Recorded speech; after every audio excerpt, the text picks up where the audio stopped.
Yeah, you should be up here. Take any seat you're comfortable in. Adrian, any seat you're comfortable in. Well,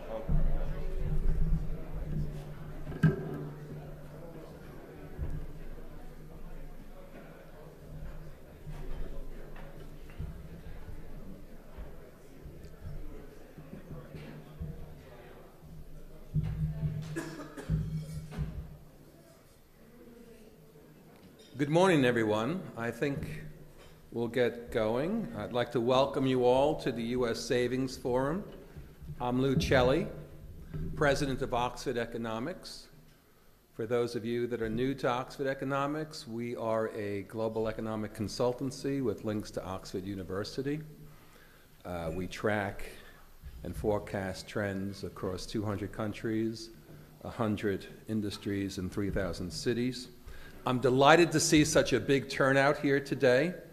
I've looked at the registration list, and it's a diverse group of organizations. There's civic groups, think tanks in the room, policymakers, corporate leaders, financial executives, just the right group for today's discussion. We're hoping to have your active participation. We want to ensure a valuable dialogue on an issue that's facing America today, which is the decline of U.S. savings and the negative impact it's having on the national economy. At today's forum, we'll be studying the relationship between higher savings and long-term economic prosperity. And we'll be looking at the positive actions we can take to bridge the savings gap. The forum coincides with the release of a major research project on the topic. The paper is on your desk. It shows evidence that there is a clear linkage between savings and economic growth. And the paper also points out empirical insights into the alternative solutions that would work best. So today's meeting is being webcast, so that folks around the world and across America can listen in on this discussion. The meeting will be town hall style, so after Adrian gives his opening remarks, we'll have a panel from Capitol Hill and then a corporate panel, and we will be inviting questions and comments from the audience. We would, of course, like to thank many of our sponsors who made this event possible, and you can see them up on the screen: AARP, ASPPA, the Aspen Institute, Bank of America, Merrill Lynch, Financial Services Roundtable, John Hancock, LPL Financial, Natixis, the New England Council, Putnam Investments, and the Chamber of Commerce. They, in total, represent about 80 million Americans, so that's a really good start for our program to improve savings. So, and I'm hoping that we can even help Hillary and Joe Biden, because I've just heard that they need some help on their savings as well. So now I'm very pleased to turn the podium over to Bob Reynolds, the president and CEO of Putnam Investments and Great West Financial. Bob was one of the visionaries and founding sponsors of this savings program. He's widely recognized as a pioneer in the development of workplace savings in America. When he was at Fidelity, he built their 401k business from $3 billion to $600 billion. Very recently, Bob has been named CEO of Great West Financial, which, as many of you know, is integrating Putnam's and J.P. Morgan's retirement business with Great West to form the second largest retirement service firm in the U.S. Although Bob has done much to build and improve workplace savings in the U.S., he believes there's more to be done. So it gives me great pleasure to introduce Bob Reynolds.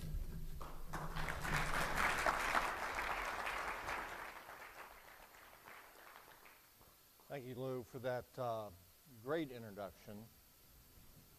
And I appreciate everyone coming out this morning. It is a very good morning because of the work that's been done by Oxford Economics. We are here to share this unique report on the macroeconomics of household savings in America. And it was produced by Oxford Economics, one of the world's leaders in economic forecasting and analysis. And I might add, Lou touched upon it, it was truly an extraordinary group of retirement associations, financial service firms, civic and business groups across a very wide spectrum that came together to support this effort. Lou touched upon this group represents 80 million members, and that's members, employees, savings plan participants, and customers, and all of us to the company are very proud to support this initiative. We all believe that sustaining and increasing household savings in America and extending opportunities to all working people can power along a more robust, more sustainable economic growth, enable millions more people to attain financial security in retirement, reduce the risk of elderly poverty, and lower burdens of future taxpayers. I trust that everyone in this room this morning know about the long-term decline in American savings patterns and the pressure that an aging population puts on our public and private retirement systems. But I would say we are not here today to bemoan these well-known shortfalls and risk. Our focus today is on the great benefits we could achieve as a nation by preserving and extending opportunities for every American to save more. Too often in recent years, policymakers in Washington have failed to recognize these benefits. Some have even suggested cutting back on savings deferrals. And to me, this is such a misguided search for a short-term budget cuts. That line of thinking pits Americans' personal solvency and national solvency against each other. And as we'll see from today's research, that line of thinking is just not short-sighted. It is just plain wrong. The savings of working Americans, in fact, fuel through our capital markets to fuel increase economic growth and future well-being, including future consumption, to the tunes of trillions of dollars, as we will see from the study. So we should begin today to rethink the idea as savings as simple deferred gratification and realize that the truly operative word here in that phrase is gratification. We need to recognize that personal solvency, that American people's own personal savings, actually reinforces the national solvency by spurring economic growth and supporting individual self-reliance, both of which combine to offer the best, most American way to fiscal solvency. So I hope the dialogue we begin today will begin to reframe Americans' view on savings and jumpstart a great national discussion on ways we can act right now to secure the better future that Americans have always dreamed of. I am now pleased to turn the podium over to Adrian Cooper, CEO of Oxford Economics, who will take us through their findings. Adrian. Thank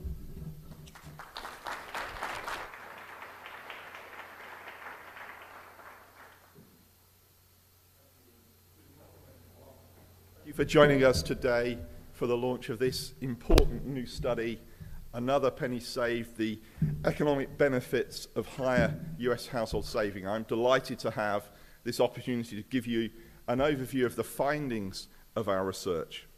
Now, as already been emphasized, saving is vital to any country's economic health. For households, saving builds resilience against recessions, against rainy days, and it creates the wealth that can ensure an adequate income in retirement. For any nation, saving provides a vital engine to long-term economic growth and prosperity. In the US, saving has helped to build the world's deepest and most liquid capital markets and fueled a dynamic and entrepreneurial economy. In recent years, though, we've heard a lot about the so-called global savings glut, in particular about excessive saving by countries in Asia, resulting in flows of cheap capital into the United States. And many have also been concerned that perhaps US companies have been saving too much, hoarding excessive amounts of cash, rather than investing and creating jobs. Going forwards, however, to create the strong investment-led recovery we want to see in the US, that's going to need to be matched by higher savings by US households if it's going to be truly sustainable and retirees are not to become increasingly dependent on government for their well-being. Unfortunately, that's not the direction that we're heading in right now. For centuries, Benjamin Franklin's maxim that a penny saved is a penny earned embodied America's characteristic thriftiness, but no more. This chart shows the personal saving rate, saving as a percentage of disposable income, fell to low single digits in the run-up to the 2007-8 financial crisis, and currently it's heading back under 4%. Moreover, with growing numbers of baby boomers leaving the workforce, the aggregate saving rate could fall even further into the low 3% by the 2030s. But if Americans aren't able to save a significant amount of financial capital, millions of households are going to have to choose either between working longer into their lives, accepting a lower standard of living in retirement, or potentially running out of money altogether. Likewise, long-run economic growth and stability would be undermined without higher saving. So our research looks at the extent of the shortfall in household saving in the US today, both from the perspective of households saving for their retirement, but also in terms of the ability of the economy to finance strong, sustained investment. To that end, in our research, we look at 4 key questions. How big is the US household saving gap across both income and age groups? What hazards face an economy in which investment capital is supplied increasingly by foreign investors rather than by domestic household saving? What are the benefits to households and the economy of achieving a higher growth path in which both saving and investment go up? And finally, how can government, employers, financial service providers incentivize households to save more? What I want to do is take you through our findings on each of these questions. But just before I do, I'd like to take this opportunity to add my thanks to our sponsors for this study, for their support and contribution. And I'd also like to thank the large number of experts that we interviewed during the course of our research and whose opinions are quoted in our report. So let's start with the question, how big is the saving gap for US households as they prepare for retirement? The Employee Benefit Research Institute has conducted some of the most detailed data collection and modeling of savings trends among different population groups, and we're very grateful to them for providing access to their very latest research to help us determine to what extent US households are currently under-saving. This chart summarizes part of their findings. It shows, for instance, that relative to pre-tax income, the saving gap for the richest 25% of households in the US is currently just 0.2%. In other words, these high-income households need to only save another 0.2% of their income to adequately provide for their retirement. That's to have enough income to pay regular expenses like food, clothing, housing, as well as possible health and nursing care. But what you can see is for lower income households, they face a vastly more worrisome saving gap. And that's true even if we add in the value of their housing equity as a means to supplement their retirement income. So at the bottom of the income distribution, the lowest quartile for lifetime earnings, those households need to save another 21% of their pre-tax income on average to adequately support themselves when they reach retirement age. And those in the second lowest income quartile need to save an additional 4% of income, more than the current average saving rate for households. But even these troubling figures may not reflect the full severity of the problem that we face. They represent averages for each of the quartiles, which obscures the fact that even within the top income group, a significant proportion of households may actually be under-saving. So look instead at the proportion of households within each group that are at risk of not having enough financial capital to adequately fund their retirement. On this basis, EBRI's research shows a much more widespread saving problem. Over 80% of households in the lowest income quartile and about 50% of those in the second lowest quartile are at risk of undersaving for their retirement. But even if we move into the higher part of the income distribution, those in the second highest income quartile, between 28 and 36% of those households are at risk, and between 13 and 20% of households in the highest income group are at risk, depending on whether housing equity is included. This is a finding that's consistent with other research as well. This chart comes from findings from the Center for Retirement Research at Boston College. Their analysis shows that even taking into account the rebound in asset and house prices since the financial crisis, about half of households in 2013 remained at risk of experiencing a lower standard of living in retirement, only slightly down compared to 2010 and still higher than in 2007.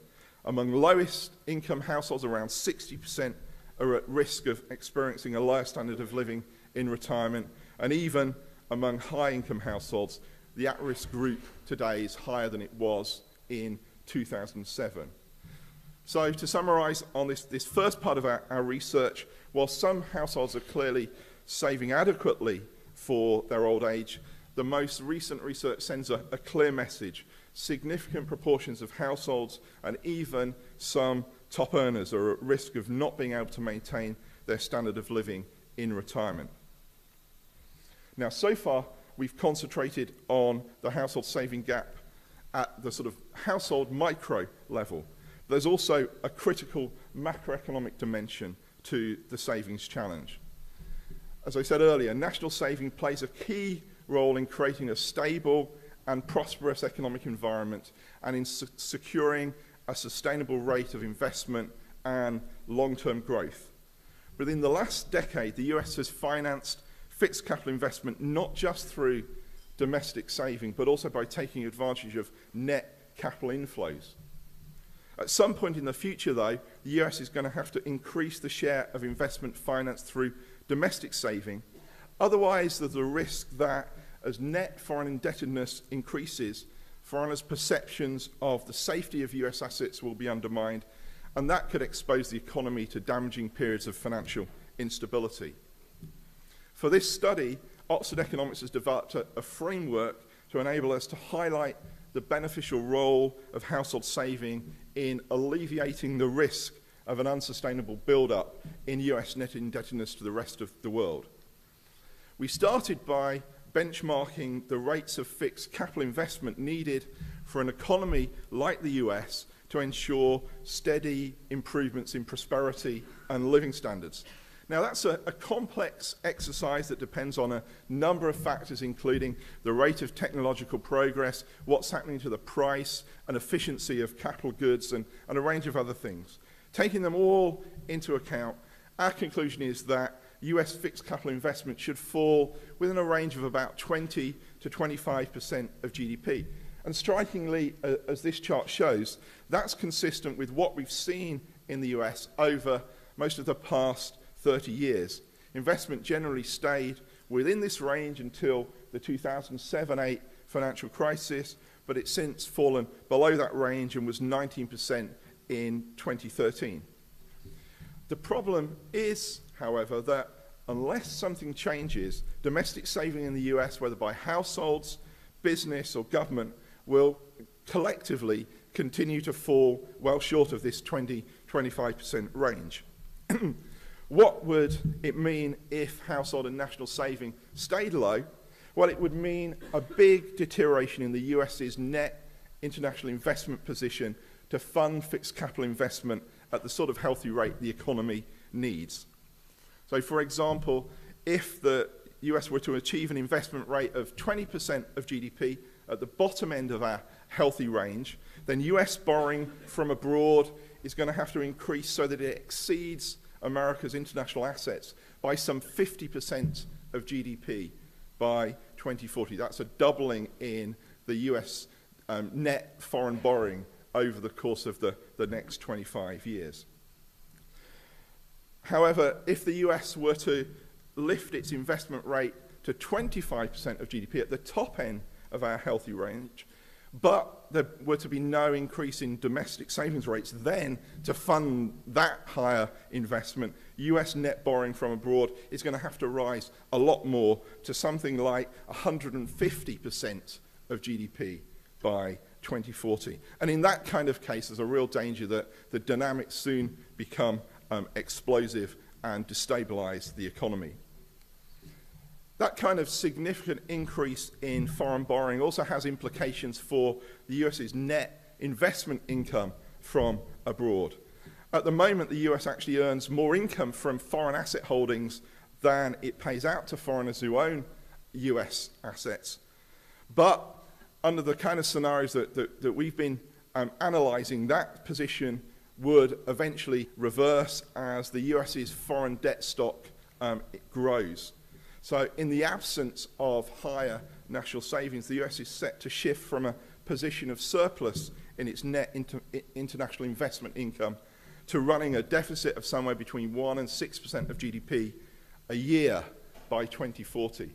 And that shift takes place in all three of the different investment scenarios we looked at and could unfold as early as 2020. So what household saving rate would be needed to ensure that healthy rates of investment don't result in an ever deteriorating net international investment position?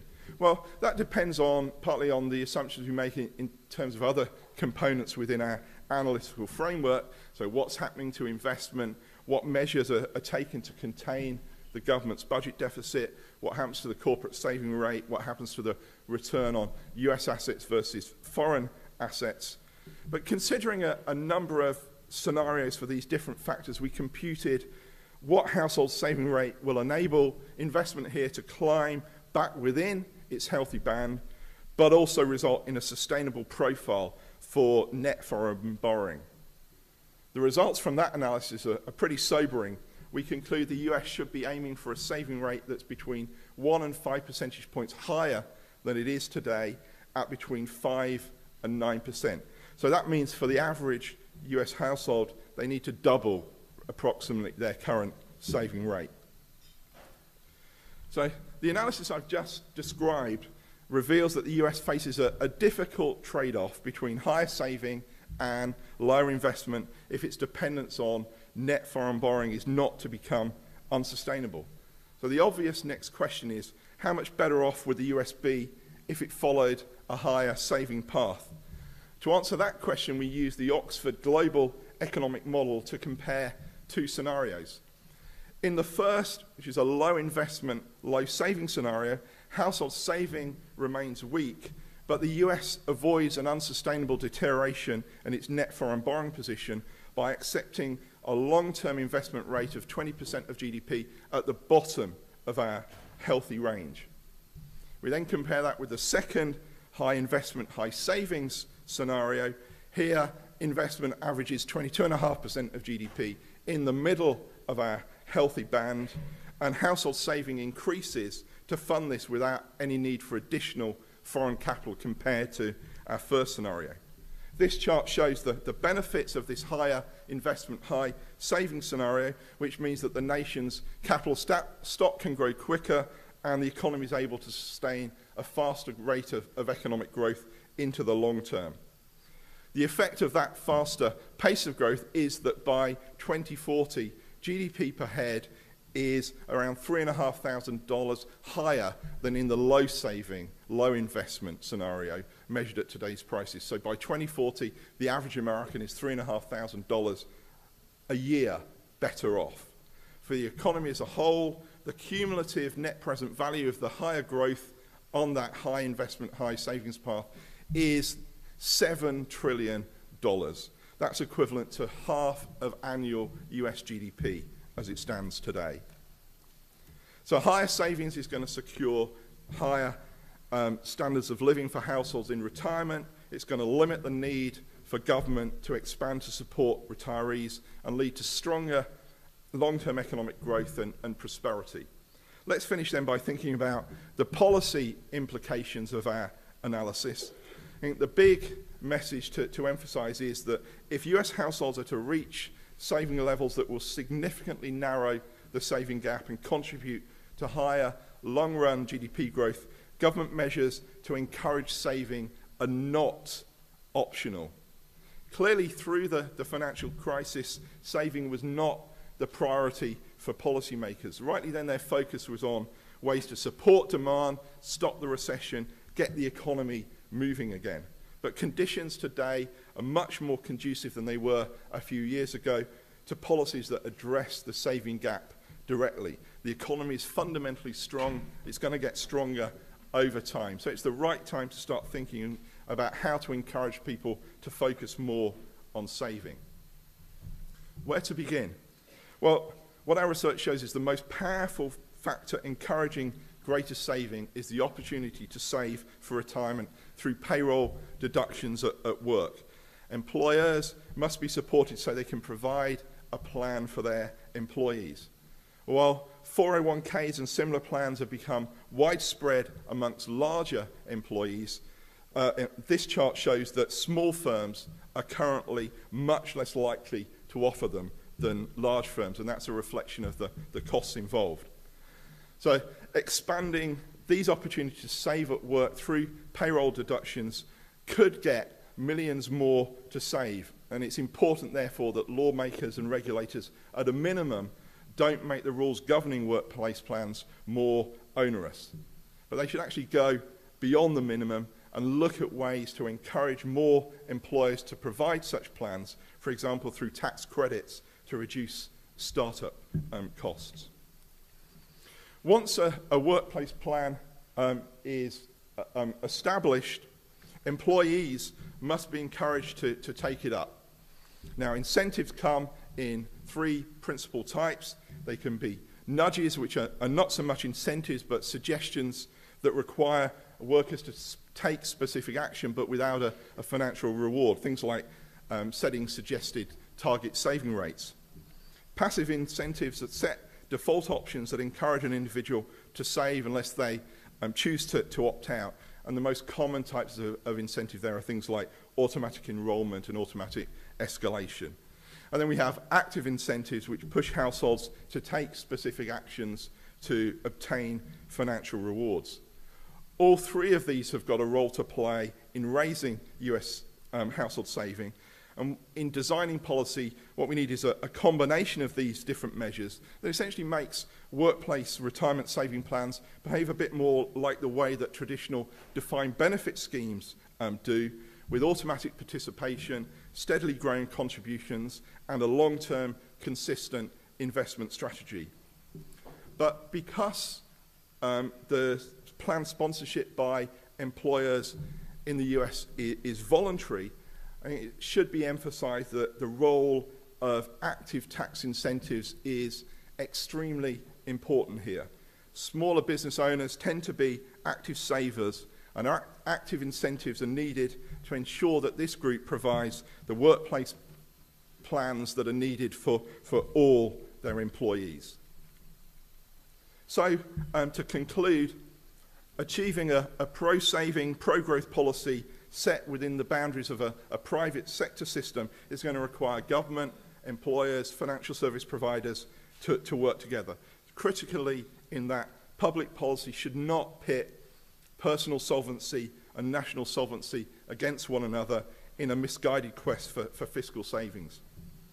Existing savings incentives and vehicles should be preserved and restructured to maximise savings, in particular matching contributions and other enhanced incentives to support saving by low-income Americans, things like refundable tax credits, should be considered. The success of workplace payroll saving plans should be recognised as the prime driver of asset accumulation for working Americans. Employers should be encouraged to adopt auto-enrollment, auto-escalation, and to direct participants towards appropriate deferral rates. Working households, too, have got a role to play in this process, for example, pushing for other workplace opportunities to save that their employers may have overlooked. The prize from getting this right, from raising US household saving, is definitely worth the fight. By increasing Americans' household saving, we can lift the US economic growth rate, raise future living standards, reduce the risk of future burdens on government, and create a more sustainable economy. Thank you very much for your attention.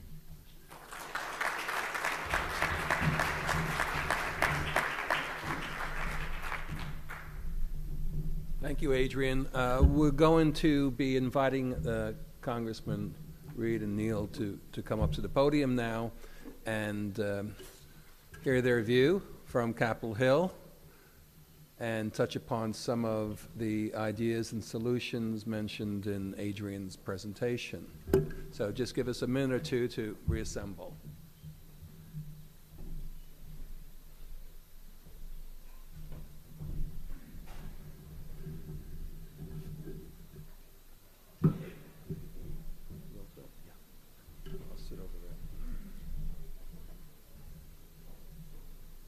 Congressman Neal and Congressman Reed, if you could join us on stage, please.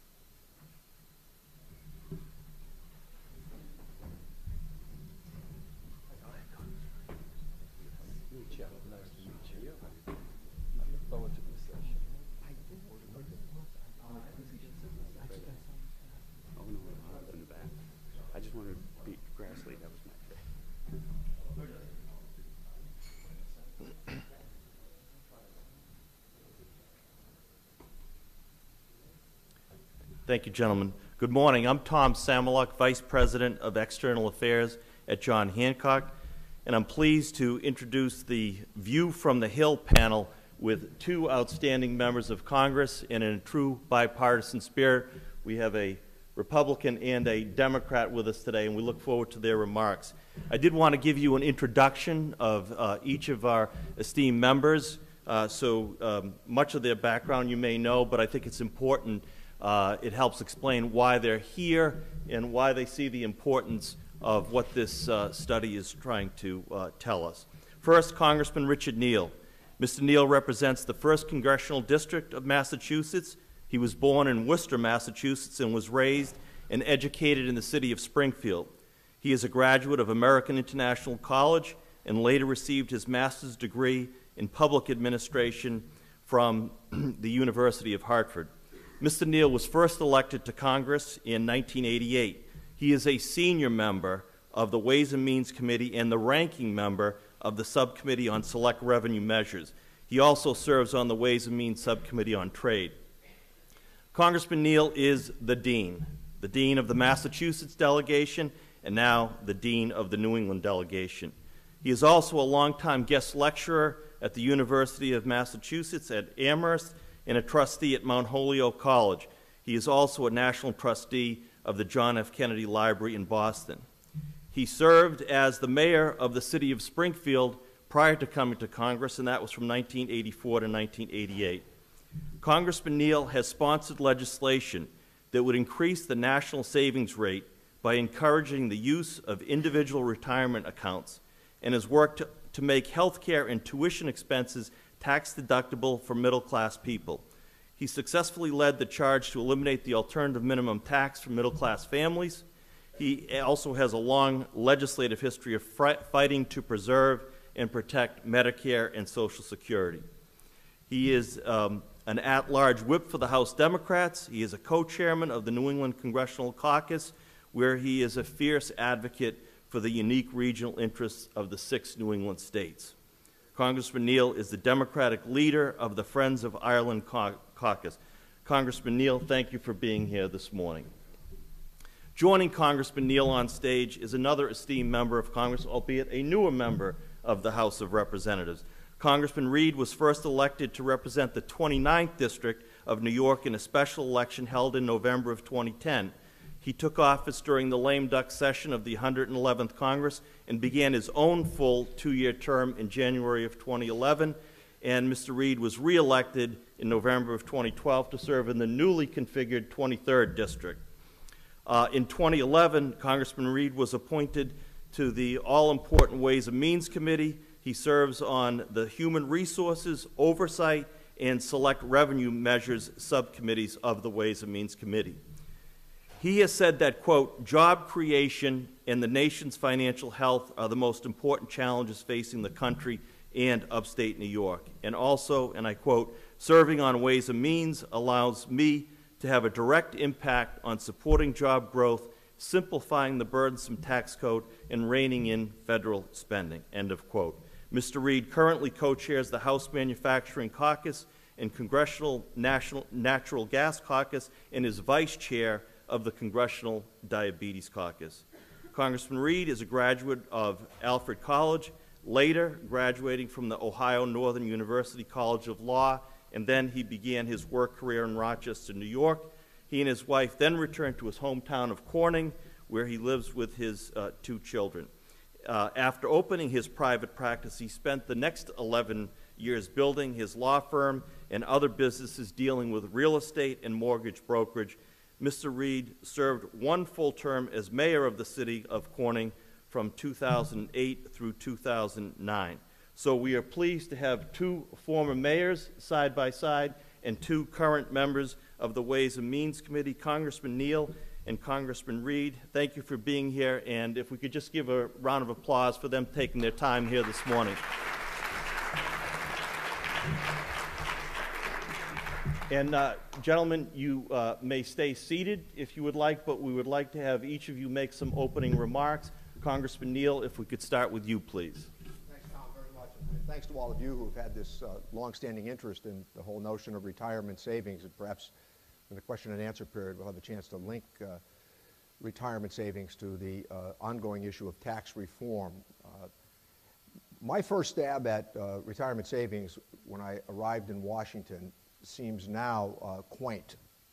And that was, I joined the Ways and Means Committee very early on in my career, almost immediately, in fact. And Dan Rostenkowski was the chairman of the Ways and Means Committee when I joined. And he was very suspicious of my first proposal. And my first proposal was pretty simple. And that was to increase the individual retirement account limit from $2,500 to $5,000. And if you knew anything about Chairman Rostenkowski, it instantly increased my name recognition with him. And I pushed very hard on it. And eventually, with Bill Thomas, at the time he was not the chairman, we successfully raised the ceiling. I also was very active on the whole opt-out provision, pushed very hard on that, and count that as a career success. And as Tom noted by way of introduction, because of the fact that I've been a lecturer at the University of Massachusetts for a long time, one of the things that's striking when I look at many of those young students is they are not going to know what a defined benefit is. And the reality is, for everybody in America who's under 40 years old, they're going to be more in charge of their own retirement savings. It's as simple as that, which means that we need to continue to use the tax incentives that are offered by the code to make sure that employers set up retirement plans. The most stunning statistic that has compelled part of my work is the following, that half the people that get up in America and go to work every day are not in a retirement plan. That's 75 million people. And as one who has a huge presence of the financial industry, financial services industry in Massachusetts, I've guarded them pretty zealously. But not to miss the following point, I've also suggested to them time and again, the problem is not with encouraging wealthy people to save more. The problem is trying to get people at the lower end of the economic spectrum to save, and to save more. And I think that's precisely where the incentives come in. Now, you have witnessed in Congress the result now of probably 15 years of stalemate. And the idea is really between the 245-yard lines as opposed to this staggering proposal that might be implemented at any time. And that's one of the reasons that I've been dismayed by the inability of Congress to embrace my auto IRA bill. And the auto IRA bill, let me just point out something that I think is pretty fascinating about it. It's been endorsed by the Heritage Foundation. And it's been endorsed by the Brookings Foundation. David John is here this morning, and he's one of the major authors, and he worked with me over many years to get this done. It shows you, and I want to give a shout out to Dave Camp because he is a friend, and he's a good guy, and he really tried earnestly on tax reform, and we get into the weeds on that a bit, perhaps during the question and answer period. I can talk a little bit about what went awry with the whole notion of tax reform. But I know this, David wanted to do the auto IRA. He talked to me time and again. He said, I'm trying. And then he said to me the day before when he called at 3 o'clock to talk to me about what was in. And I said, Dave, I didn't hear auto IRA. And he said, Richie said, I can't get the mandate past my members on the Republican side. This is where philosophy and ideology take over, where you would have a very sound opportunity to do something that's quite meaningful. And I must tell you, at 65 years old, I think for a lot of young people, you need to mandate savings. And my argument has been pretty integrated as it relates to the whole notion of retirement savings. I was the lead Democrat in opposing President Bush's effort to privatize Social Security. And I've said to insurance agents, and I've said to those at credit unions and other places, community bankers, it will be a lot easier for you to sell your products if the public understands that they have a floor of benefits. Then you can build toward the ceiling. But the idea when you have 75 million people who are not in a retirement plan that you're going to alter Social Security is their retirement plan. And I just, as I've paid great attention to the Savers Credit, which I have much DNA in, and have worked zealously on savings issues, I must tell you today that I think America has a retirement savings crisis. And that's a word that goes back and forth on Capitol Hill. The problem is it seems to be limited to members of the Ways and Means Committee and the Finance Committee who pay attention to these issues. I think for the most part, the American people have no idea of the pending crisis that's just in front of us and what's coming for the baby boomers. And I look at this whole notion of coming out of this recession. It's interesting, you know, the pundits in this town, at one time we were talking about the 5th year of the recession. Now we're talking about the 5th year of the recovery. I mean, that's how words are used to change the argument. And while the private debt picture has gotten much better for individuals, the reality is that the American people simply don't save enough. And I think that using the tax incentive to encourage them to save more is where we need to be. And I think that's a Democrat-Republican alliance. Thank you, Congressman. Congressman Reed, please, your remarks. Well, thank you very much, Tom, and thank you to everyone here today for coming together and talking about this important issue. And thank you to my good friend, Richie, for joining me here on the stage to have this conversation and to really demonstrate, hopefully to you, that there is broad support, bipartisan support for the concept of what we're talking about here today, the need for Americans to save more. Because if Americans save more, they're in a position to take care of themselves, they're in a position to control their own destiny, and they're in the position to have a quality of life that they design, that they create, that they can have the comfort in knowing that their retirement years in particular are going to be the years that they envisioned when they worked so hard to earn that quality of life. So I applaud Richie for the work he's done over the years in regards to this area. I am a relatively new member, as you indicated in our bio, coming here in 2010 and now being on the Ways and Means Committee right there in the first year I got here to Congress. I will tell you, it is a fascinating experience to get educated on these issues, but also to watch the politics of these issues. And I come at it from a private sector bent. I come at it from we came here to do something, let's get it done.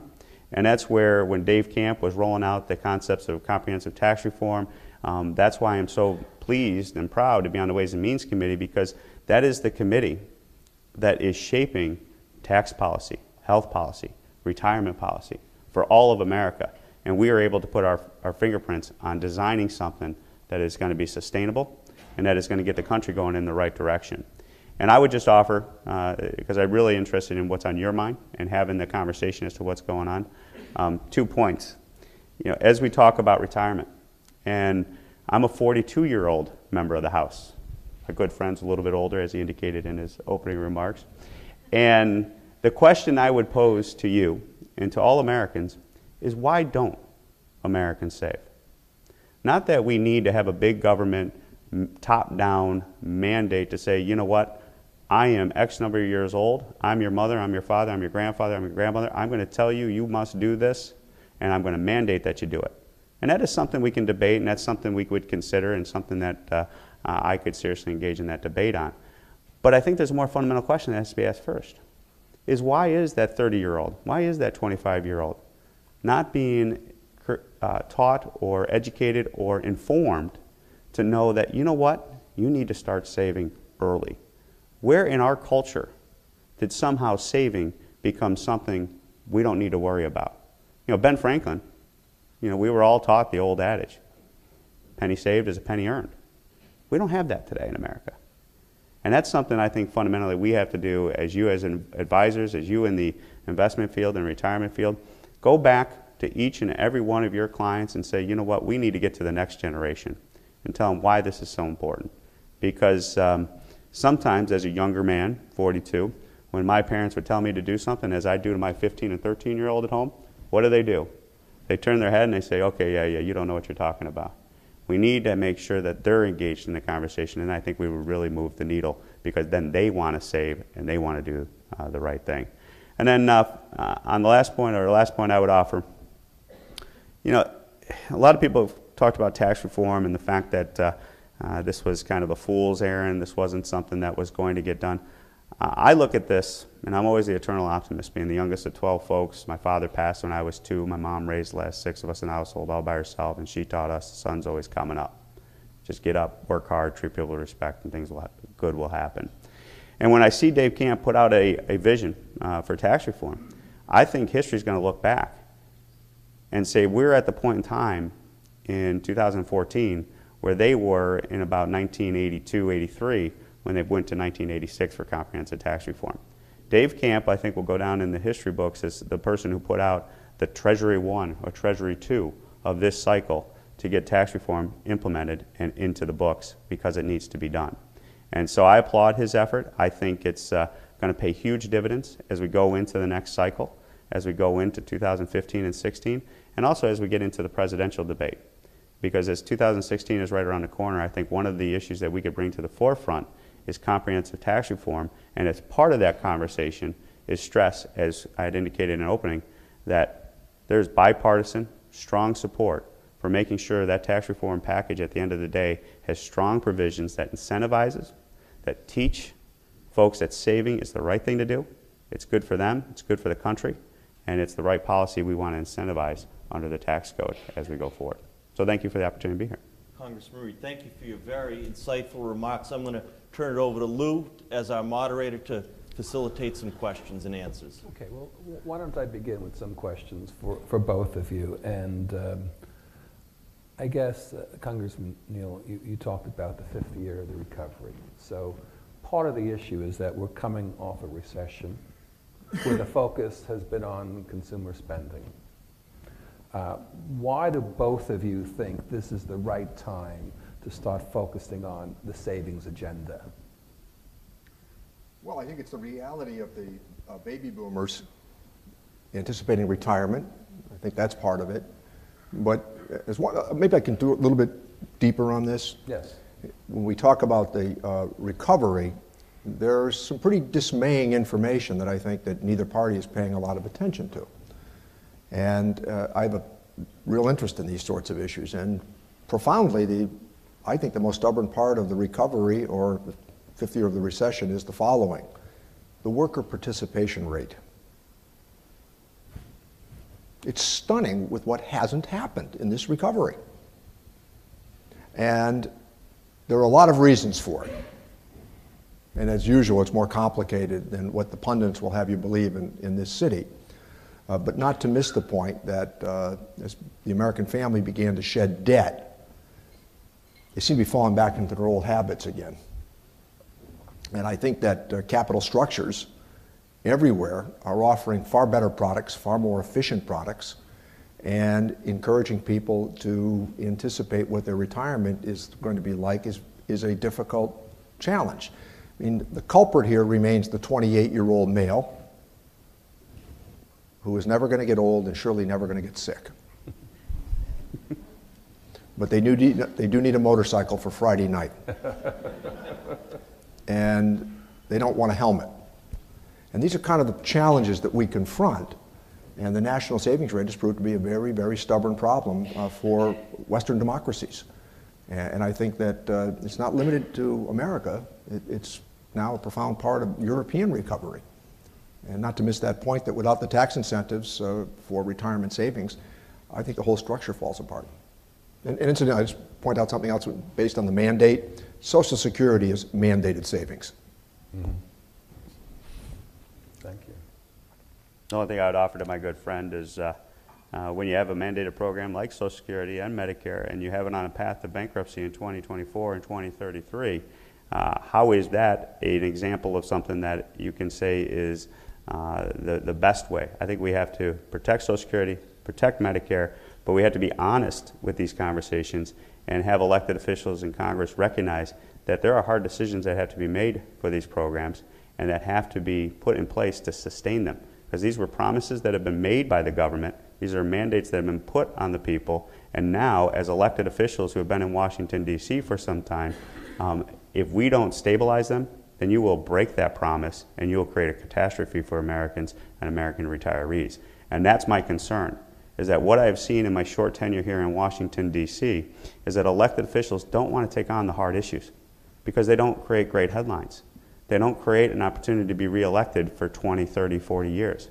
I came here as a new member of the House to do something and take on these issues to get them done. And so, you know, I just offer that as a point of view that I think that needs to be taken into consideration. And as to why this is an opportunity to get into the savings mode, I think 2008 sent a message to young and old, every American, that you know what, bad things can happen and terrible things can happen. And we saw the resiliency of the American individual right after that event, and you saw the savings rate go up significantly. Now, I agree with Richie and my colleague that Americans seem to be falling back. They have a short-term memory sometimes, and they revert to their bad habits again. We need to remind them. Now is an opportunity, as this recovery goes into full phase, and you see people getting jobs, getting back into the workforce. That's an opportunity to educate them to say, look, you never need to be in this position again, because if you save, if you prepare and you plan, you will be able to weather those storms and then have a quality of life that you've earned from that hard work you put into the effort. Congressman Reed and Congressman Neal, you both made reference to the need to educate about the absolute necessity to save among younger people. And I think that is something that the private sector is willing and wants to work in partnership with the public sector to facilitate that kind of education. One of our business leaders at John Hancock, Peter Gordon, in meetings last week, he said, I would like to see savings as fundamental in people's minds as putting on a seatbelt, something 30, 40 years ago, if you watch Mad Men, nobody wore seatbelts. Today, almost everybody routinely puts on a seatbelt. He wants savings to be in the same mode. And none of us drank the way Mad Men drank. Holy jeez, I mean, Good. it starts the morning, we all have a second cup of coffee. Well, I mean, I think part of it is, I remember this commercial in terms of marketing, which obviously we pay great attention to, but I remember this commercial from the late 80s where a couple was traveling to a beautiful island, and all of a sudden their luggage was lost. And the answer didn't become, how do I find my luggage? It became, they pulled out their MasterCard and said, we'll just go and buy new luggage. So we have a cultural issue. And I pointed out in the midst of the housing crisis that there isn't any member of Congress that instructed people with $30,000 worth of income to buy a $600,000 house. And then mad at us afterwards, which just struck me, having grown up in a household with, where I was raised by an aunt and a grandmother, and having grandparents that were immigrants. The idea that you could live in a $600,000 house with $30,000 worth of income, I got to tell you, they would have shunned that deal. They would have said, no, you can't. Into the game. And I think that that's part of the cultural consideration. And easy credit unleashed a lot of forces in America that drove consumer habits, and it fundamentally lacked discipline. And I think that those who blame the government today for bad savings habits, they make a terrible mistake. None of us created that issue of suggesting what you can afford to live in. And yet, now the argument is that we should be doing something about it. So I think that there is an element of personal responsibility here that needs to be acknowledged. Yeah, I would agree. This is a major cultural issue. And so then how do you teach individuals that this is in their best interest to do it? Would be, I think, the message that I would offer. And one of the things that I recall, again, being raised by a single mother, the youngest of 12 kids, 6 kids, and I can remember my mom teaching me different things, and her getting her military death benefit check, and she would go to the credit union and she'd cash it because she just didn't want to put it in the account. She wanted to actually hold the cash and then give it to the people that she had to pay her bills to. And then we'd go around town, we'd pay the utility bill, we'd pay that type of thing, but she wanted to hold it.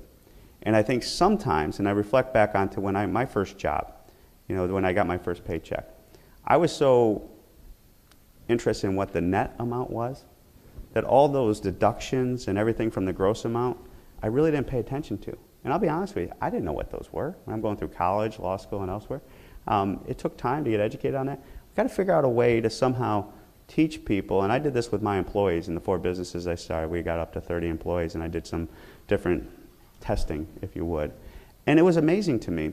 If I would change people and say, okay, I'm going to give you a little bit more towards your retirement, they weren't jumping up and down. I thought I'd be a hero going, look, in this, I'm going to give you a raise, and I'm going to put a little bit more in your retirement account. I thought, oh, they're going to be happy. Really didn't talk, they didn't say anything.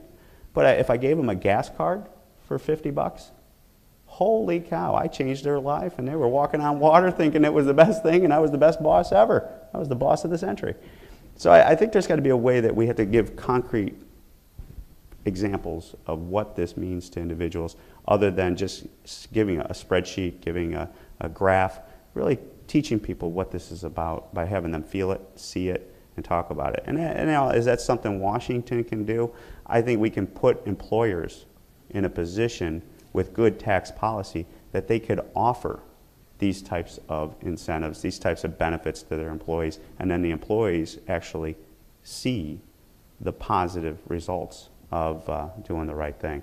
And I think at the end of the day, it fundamentally comes down to education and also having a job. I mean, that's why jobs are so important. That's why it's a #1 issue down here in Washington, D.C., and rightfully so. Because if people don't have a job, they're not going to be in a position to save, to put aside. So we got to come together and figure that issue out, I think, as the priority issue as we deal with these issues too. And one issue that members of Congress don't have direct control over is the Federal Reserve Board. And this has been a bad time for savers, a really bad time for savers. If you're sitting on $100,000 in your savings account and you're hoping to direct some of it toward your retirement years, when you're earning $2 a month in interest, it's not exactly very enticing. So the temptation is to spend what you have in your hand, and that's only contributes to the long-term problem we have with savings. But one of the things you do have control over is tax policy. You're both members of the Ways and Means Committee. And I guess that's one of the key issues for us, which is there's some debate about the tax incentives help people that are wealthy. And when Adrian showed his slides, he showed that really the issue is with the lower income and the middle income. Those are the people that will suffer at retirement time. Be interesting to hear, how you would address that through tax policy and make sure that that savings can help all Americans. Well, one of the things I would mention right away is the whole notion of opt-out. I shepherded that through Congress. I mean, the idea that you could opt in or opt out, again, back to that 28-year-old male, no, make him opt out. And I don't understand why anybody wouldn't take advantage of the match. I mean, that's mandated savings in that sense. Mm-hmm. And I also think that when I look at tax reform, having participated in many of these discussions over a long period of time, I would just suggest today, if you're going to talk about tax reform, keep it vague.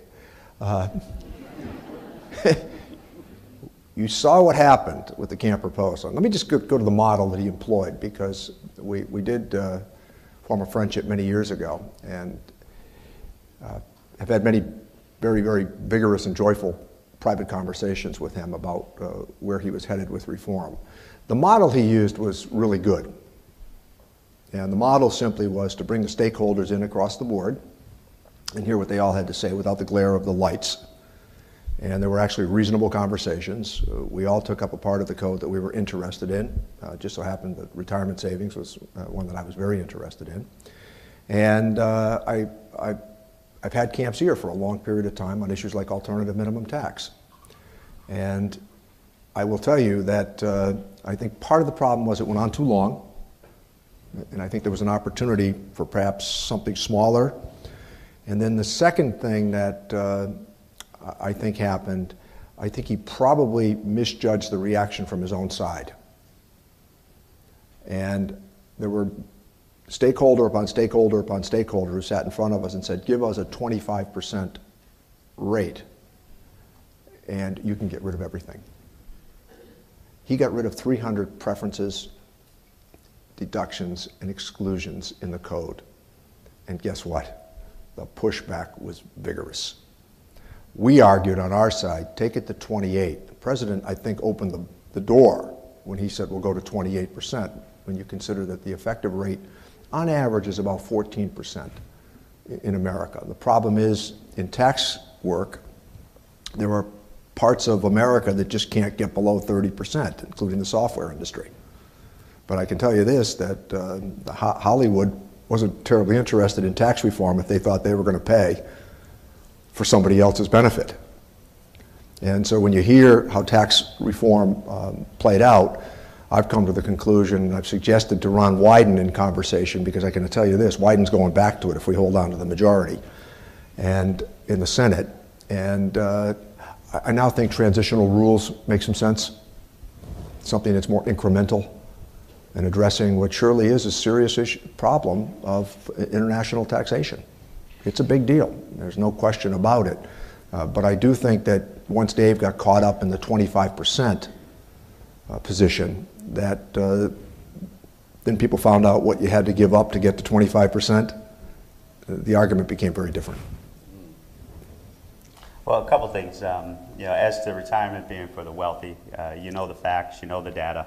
I think we just got to go out and champion that. But do it understanding that there's a political backdrop that is permeating the entire culture of America right now. The top 1%, you've heard it 1,000 million different times, and they're going to continue that mantra. I don't think that's conducive to this part of the debate because it's not accurate, it doesn't reflect what's going on in retirement savings, but it's there, it's the reality, and you just got to push through it.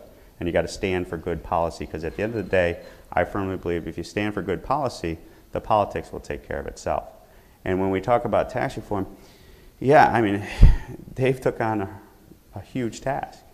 And he laid out some very concrete, obviously, details that were sensitive. But I will tell you, what I'm seeing in the long term is a much better process, because now the stakeholders know what's on the table, what is there, and this is not going to be done in 2 months, 6 months. This is going to be done over the next few years. And to say what we should go down a vague path, down a path that is so that we don't hit that political firewall, is something that I caution new members on, because you have to be honest with people. And you can't pass something to figure out what's in it, especially when you got something like the tax code. If you do the tax code that way, you're going to have, and this is one of the greatest conversations I had with Dave Camp when I first came on the committee. He's like, Tom, you come here just like I did. You think you can take the tax code and it's like a laser, and you carve out this section, you carve out this subpart, and you fix this problem, and everything is hunky-dory. International transition rules, repatriation, all those things. And you'll be all set. But what he said is it's like a rubber mallet. You take out that subpart, you take out that section, you change that comma, boom, you have ripple effects across the entire world, not just the American economy. And that is something I've taken to heart, and that's where I think going into this with eyes wide open, we are going to have some political casualties. There will be members who lose their re-election as a result of the path that we are on. I'll predict that here today. But we will educate the American people, and then it will come to the point in time where they say, you know what, it needs to be done. And we're also already starting to see it in the election campaigns across the country. I was just with some candidates last night that are coming in for this class on our side of the aisle, and I asked them, I go, what do you talk about when you're out in the campaign trail as to what you're going to do when you come to Washington, D.C.? To a T, every single one of them in their top 3 items was tax reform. So if you're making those promises in 2014 on the campaign trail to your constituents, you better 2 years, 4 years, 6 years down the road have some results that you can take back to your constituents and say, you know what, I talked to you, I went to Washington, D.C. to do tax reform. It's now a priority. We implemented it. We're getting it done. That, I think, is how I try to approach this. It's a baby step, long-term process. And as we do that, recognize the political backdrop, but when you see good policy, like Richie has done outstanding work in regards to retirement savings, join friends on the other side of the aisle. Join together, create those coalitions, and the good policy will carry the day for the politics. Let me come back to something that my reference to keeping it vague could perhaps use the following substitution. Keep it general in the early stages. There's an art form to legislating. Between the oration and the decision, there's a vast land. So you establish or define the problem, and you hope someday that you're going to get to a reasonable conclusion. But if you begin with specificity, you begin to lose people right away. And again, you use enticement along the way, and I think trying to fill in that vacuum is what really good legislators do. And you have to listen to what people really want and what they really need. And there's a big difference sometimes between what they want and what they need. And I think that's the path that we should be on. I can tell you this, the other thing that we miss is you needed Reagan, O'Neill, and Rostenkowski.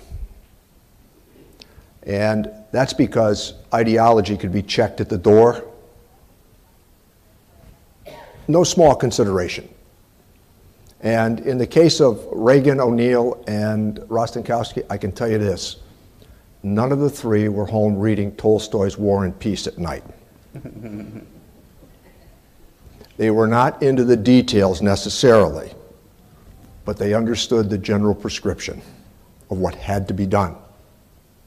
And I think that's one of the problems that plagues the modern Congress, that the press used to report upon the accomplishment of the deal. They saw it as an art form. And there was generally a celebration afterwards of Democrats and Republicans. I can say this to you today, there aren't many up there today that have any idea what a deal is. That's how dismaying this is. And today, compromise is surrender. And it plagues the entire discussion across the Congress. People show up with talking points, and they adhere to them. And I cautioned the Ways and Means Committee, Democrats, pretty vigorously with Camp's proposal. Let me tell you something. The American people hate the tax code. They think they're paying more because somebody else is paying less. And they fundamentally believe that we should be doing something about it. And I said, if we pounce on Camp right now, and this was part of my conversation, by the way, the day before with him, again, based on that friendship, when he called to see take my temperature on it. And I can just give you a funny moment that you might get a bit of a kick out of, where I can think that people that have been up there for a while have an institutional memory of these things. I said, well, look, David, I said, what's a highlight that I can really put some glue to? And he said, well, look, he said, I know you've almost finished off AMT. He said, I'm going to finish it off for you. Because I've been at that for 25 years.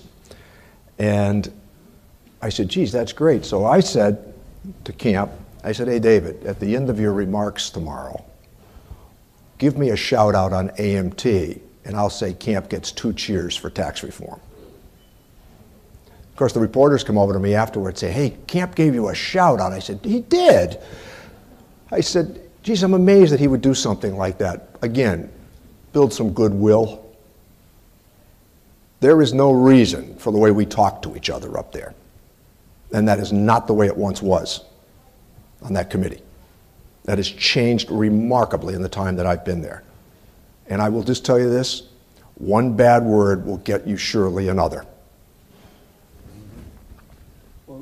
And just one more point. You'll never see me on the talk shows. I won't do the talk shows. And my staff knows it. I think those talk shows are incendiary in nature. And I've got to go back to Camp the next day after I'm on there clobbering him for something the night before. I'm going to tell you this, I'm from Massachusetts. We keep score. Been known to do that in New York, too. Well, unfortunately, we're out of time, but it was a very vigorous discussion, and we thank you for your comments and for your honesty. And I guess there's one issue that we can all rally behind. It's increasing savings. Amen. Amen. Thank you, gentlemen. Thank you. Thanks very much. That was nice of you.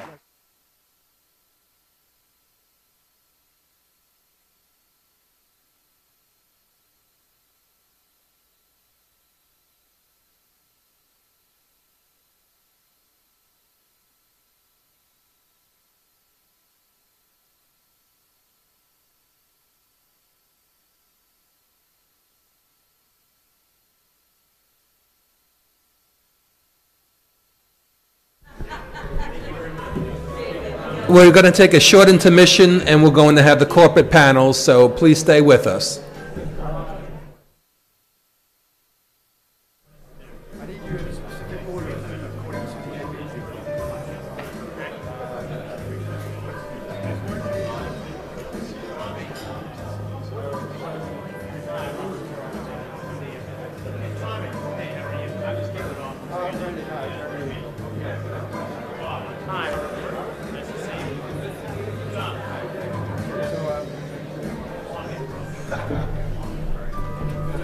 Your mic is a bit tense, so you're on the end. Okay. Lisa, you are Thank you. I'll stick to this. You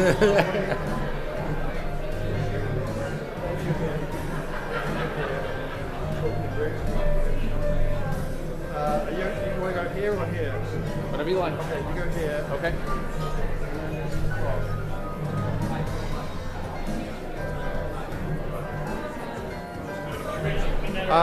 We can get going whenever you're ready.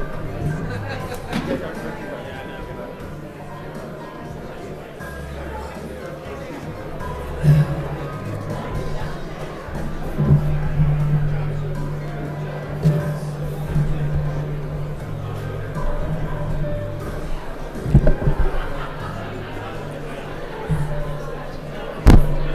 running a little bit behind. If you could grab your coffee and take your seats.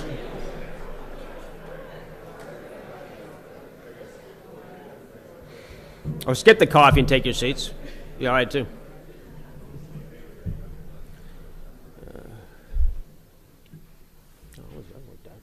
Well, I'm Randy Johnson. I'm Senior Vice President for Labor, Immigration, and Employee Benefits at the U.S. Chamber.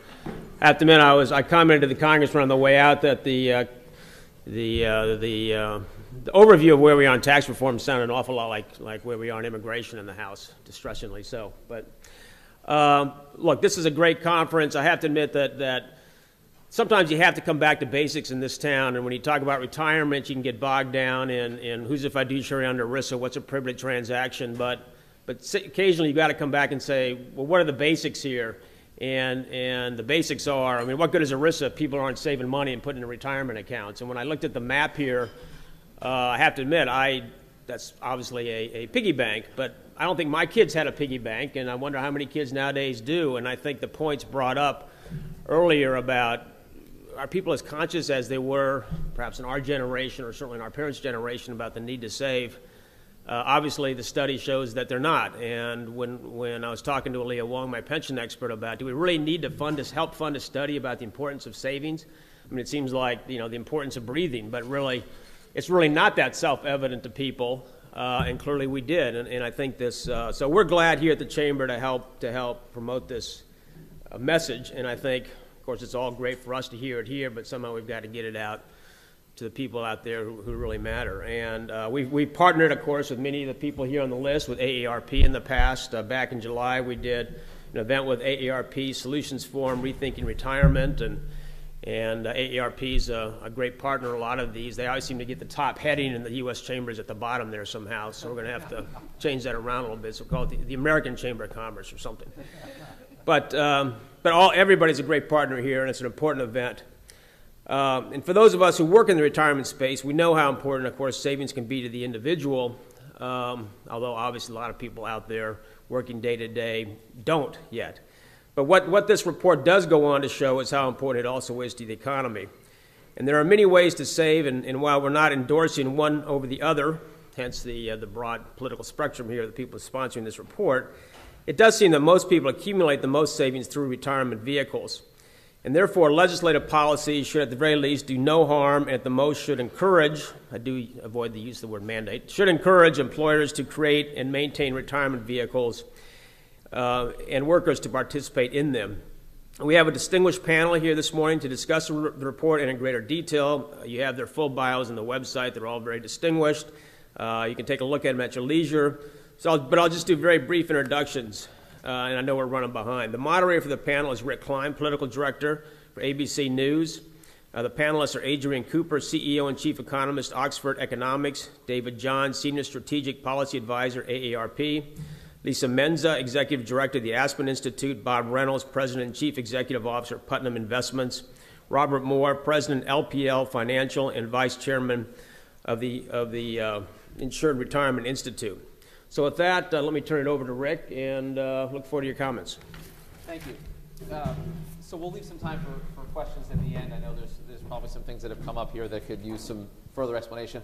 So I thought my job this morning would be, after we had a Democrat and a Republican sitting next to each other, there'd be sort of this sense of togetherness, and I thought I'd have to go in here and inject some skepticism into the political process. But I feel like they did that for me in a lot of ways. So I feel like it might be useful to turn it around and to try to be optimistic about prospects for a second. And maybe let's just start by starting with you, Robert, about how you focus. And I think Congressman Neal made a good point about a narrow ask, staying broad, staying general at the beginning. I think as reports go, this actually does a pretty good job of staying pretty narrow in terms of recommendations. But from your perspective, and then we can go down the row here, how do you get a proposal on the table that members of Congress are able to, in this partisan environment, look at, consider, and actually potentially pass? What is the narrow ask, the most important thing that you can ask the Congress to do? Well, I enjoyed their comments, actually. I think there was a lot of commonality, and I think anytime you can find an issue where there is an opportunity for bipartisanship and for genuine collaboration and a good outcome, that's a good place to start the ask. That, there really shouldn't be a tremendous amount of divisive or issues around something that involves legacy and involves, some level of anticipation, which is what savings is all about. So it isn't easy by any stretch, but I think there is an underlying level of foundation that is recognized that it is absolutely the right thing to do. And it is, it is about jobs, issues that are very important. It's about small business. It's about the opportunity to really provide education. The area that I would focus on the most does take into consideration the need for education, the need for literacy.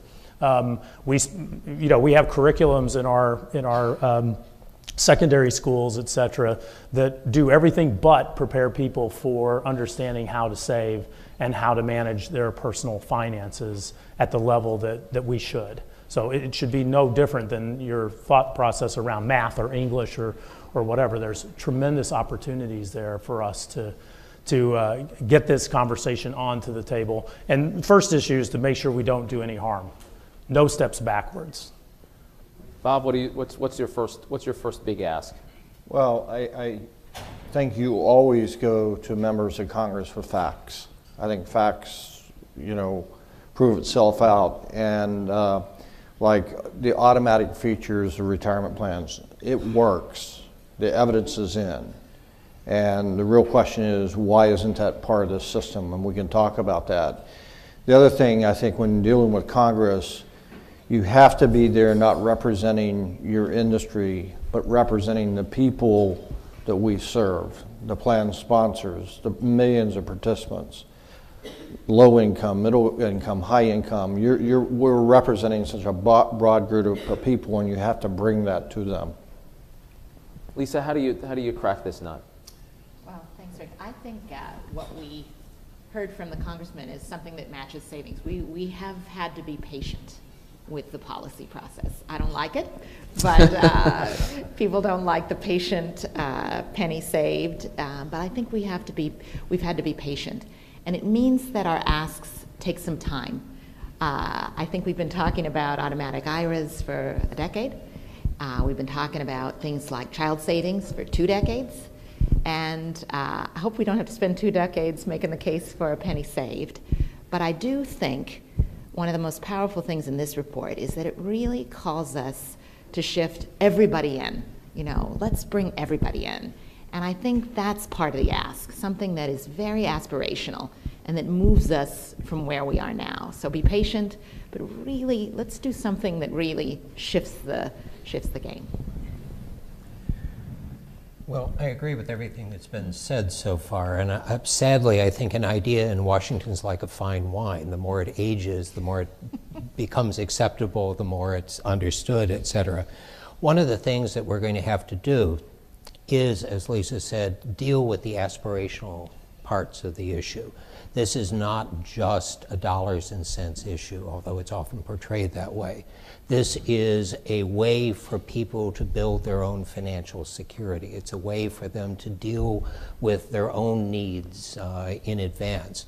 And we know from a wide variety of polls that, for instance, the automatic features are incredibly popular. They're popular with both people who are auto-enrolled and stay in the plan, which is the vast majority, and it's incredibly popular even with those who are auto-enrolled and opt out. So this is a way of building a consensus, since under auto features, people have control. But it's not just Washington. If we look around at the individual states, we've got so far about 16 states that are looking at trying to create their own form of a private sector retirement system for small business employees. They're not waiting for Washington to act, and it may well be that Washington needs to look at what they're doing and start to learn from that also. What do you think? You spent a lot of time putting this together and coming up with some pretty narrow solutions, policy solutions. How do you get it on the agenda? Yeah, well, I'm as an English person, I'm perhaps not going to comment on the political process.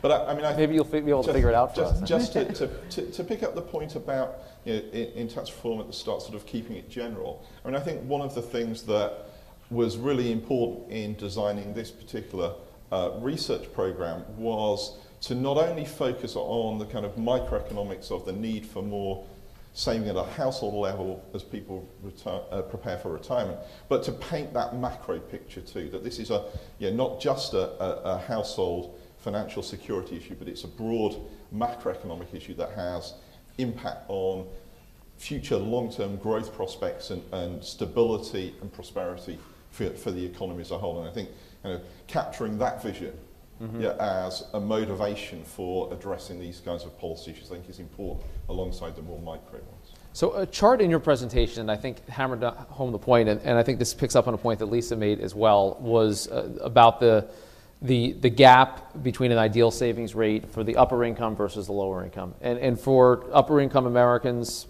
we're there pretty close. I mean, we're almost there.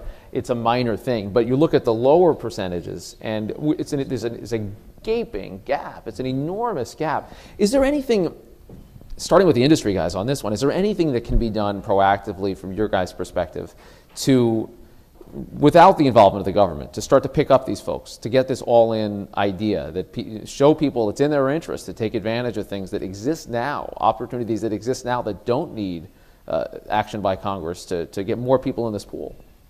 Well, if you want a 20 or 30-year program, you can do the seatbelt law or no smoking, and I don't think we have time for that.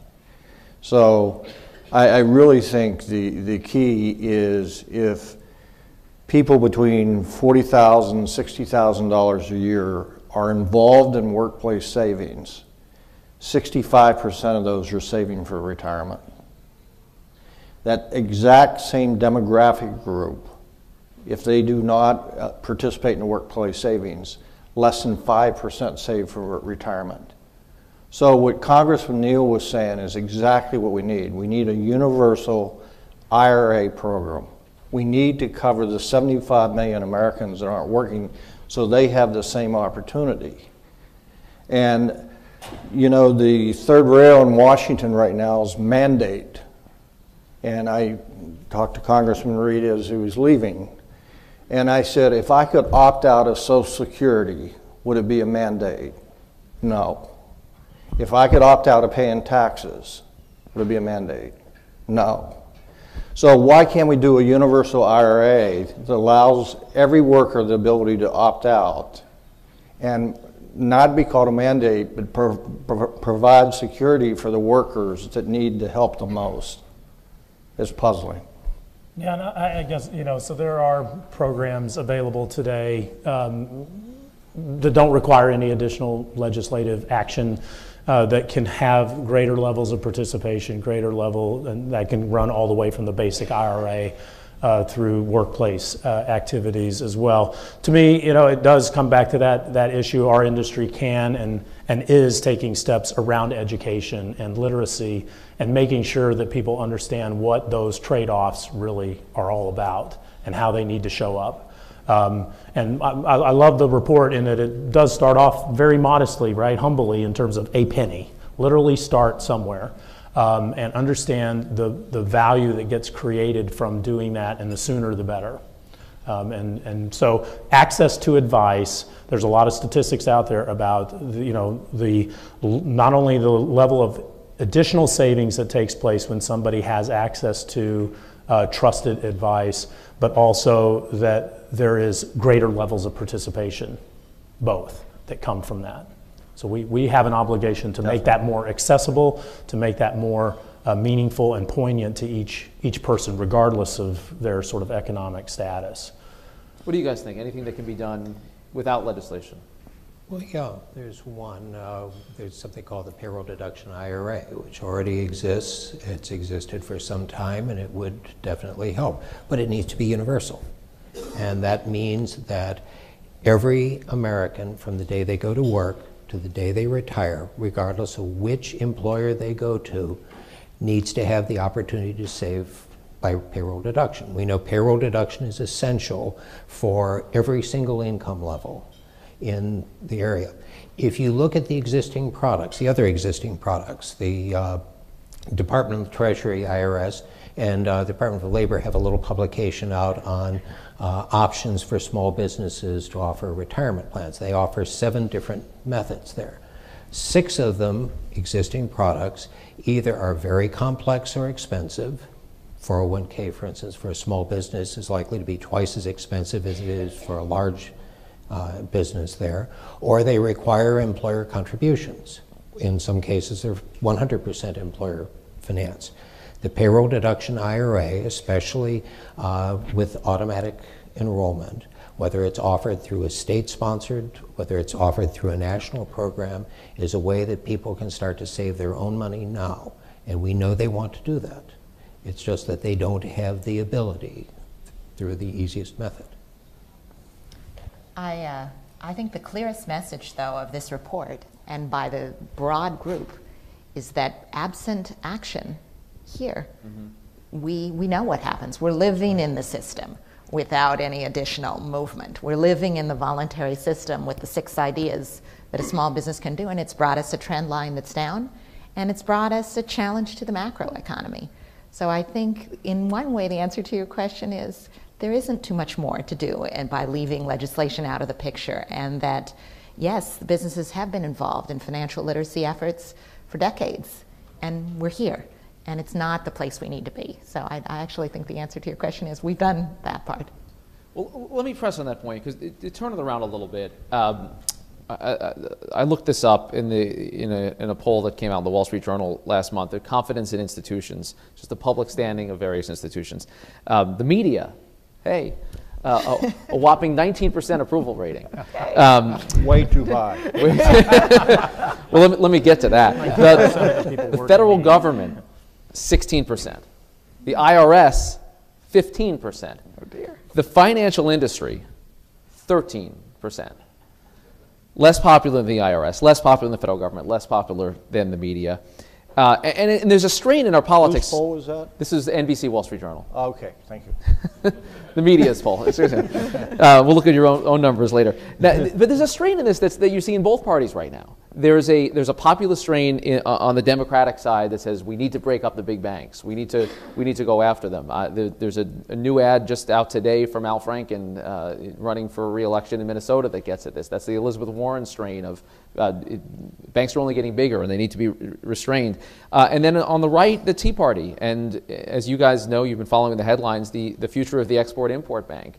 Now very much in doubt because of Republican leadership there. So you've got this strain on the left and the strain of the right that are saying essentially that we don't trust the big financial institutions. And you add to that the fact that, as Congressman Neal said, this is not a good time to be a saver. People don't feel like they've got the incentive with very, very low rates. What can be done to improve that standing? And can you start to talk about these kind of reforms, these kind of changes, if people just don't have a trust in financial institutions like they did before the crisis?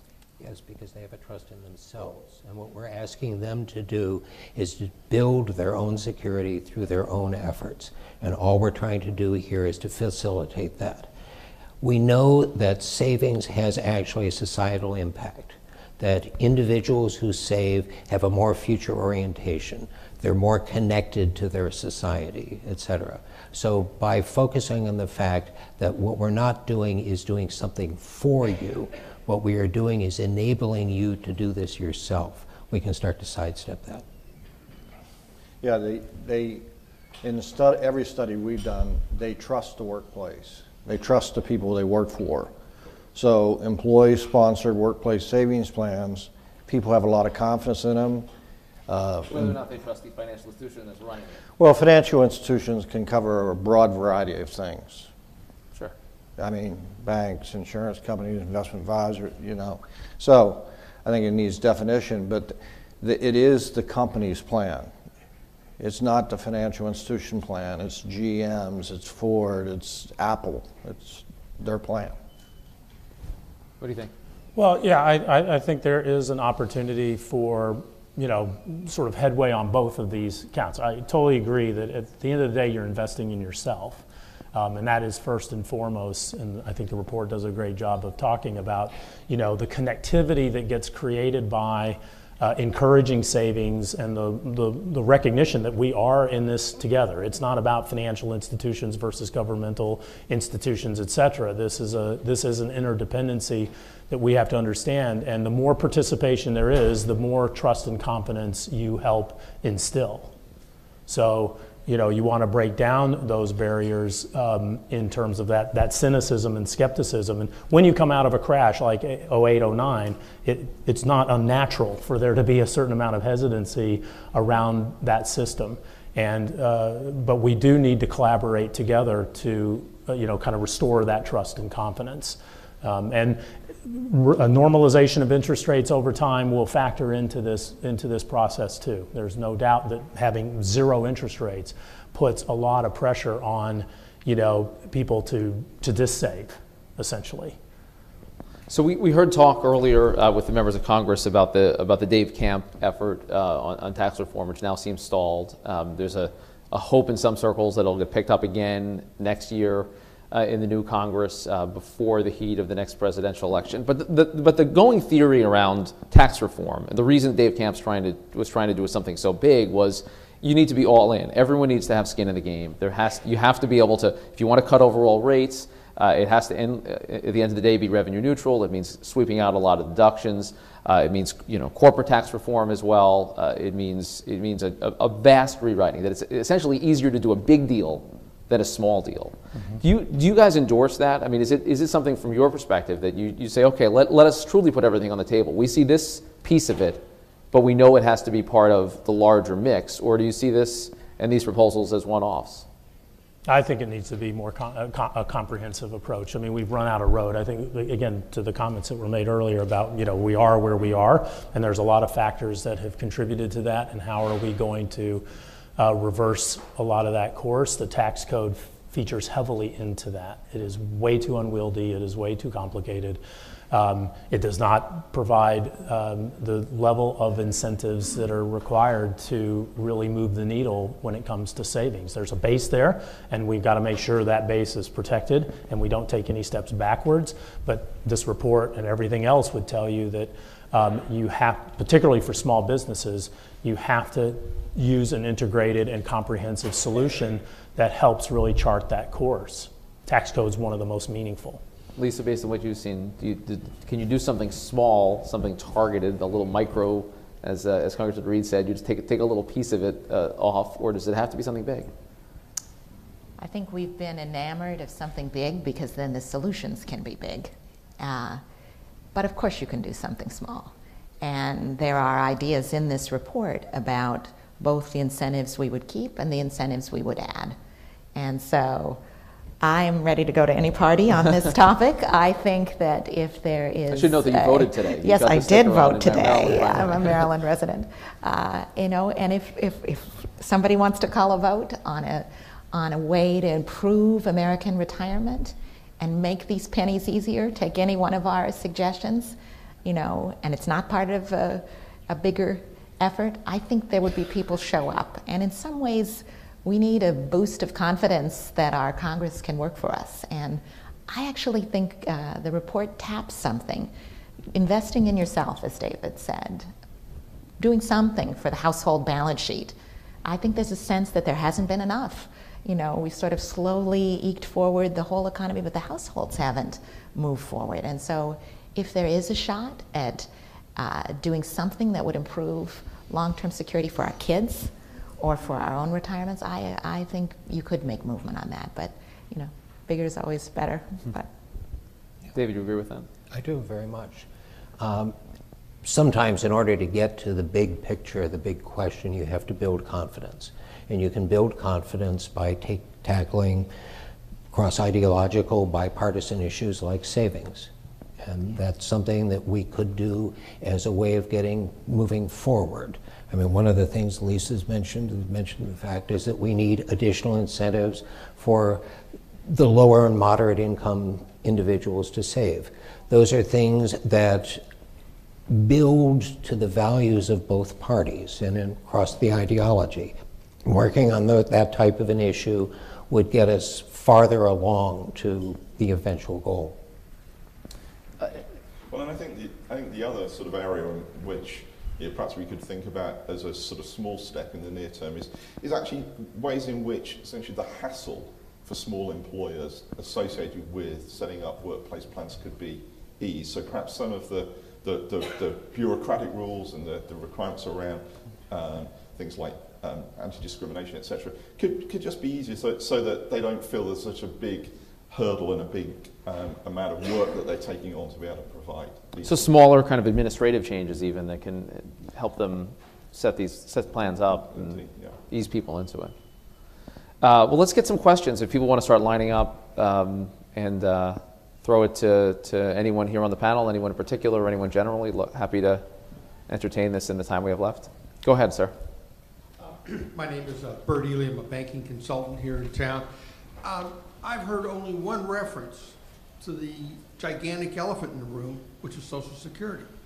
What are your thoughts in terms of how a need for increased saving in the aggregate and for individuals has to be tied in with Social Security reform? And in particular, what are your thoughts about ideas of trying to, if you will, personalize Social Security so that people can have some kind of ownership in what they have contributed to Social Security? So just to restate the question, how do you relate all the ideas being talked about here today with Social Security reform? And can you separate them? Let's start down at the end. Go ahead. Well, yeah, and Social Security is a part of a financial plan. You know, it's a key ingredient that people take into consideration, and you heard from the congressman about, for some, that is today the sole source of their perception of their retirement savings.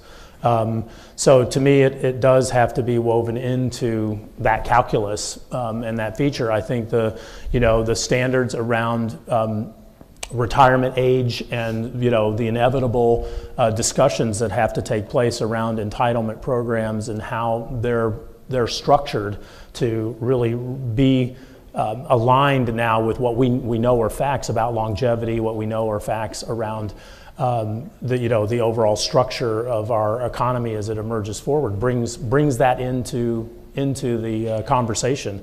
And you have to but you do have to still use these other tools at our disposal to help augment that, because I think one of the congressmen started off at the beginning that no worker today, really very few, will know what a defined benefit is.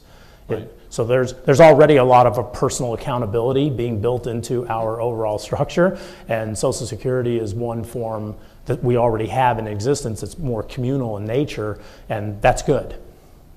So I wouldn't overly privatize it and kind of take it into the same scope of the very issues we're trying to resolve for elsewhere. It's an anchor.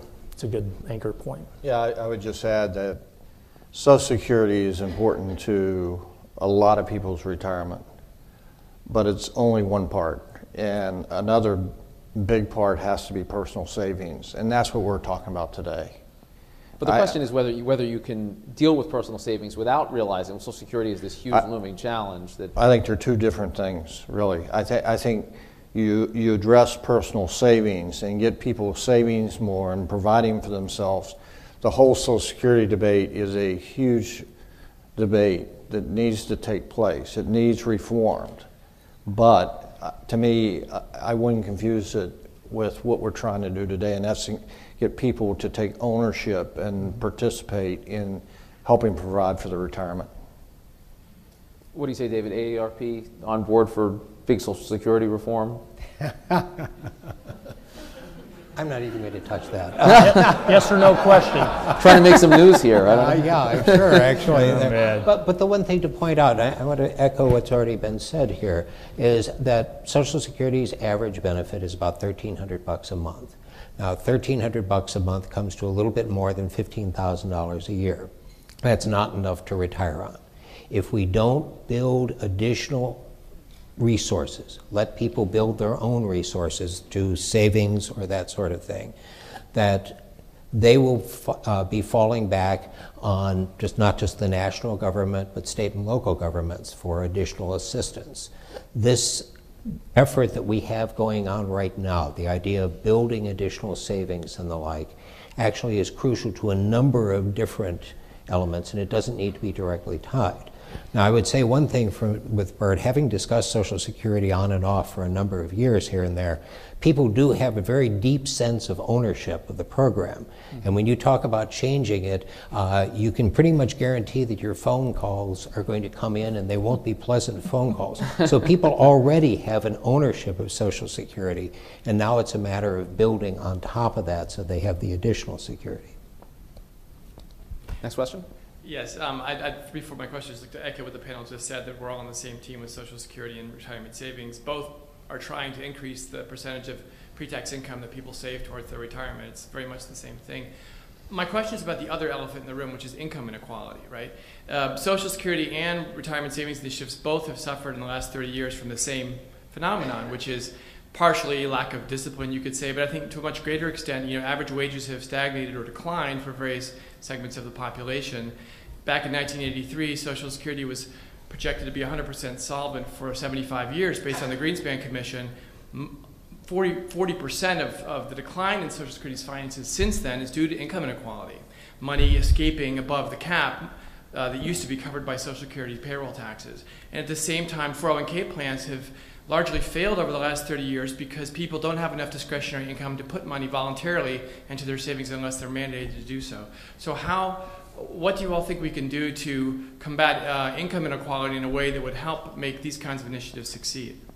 I am curious, just on the research end of this, whether you saw a correlation with income inequality versus the savings rates.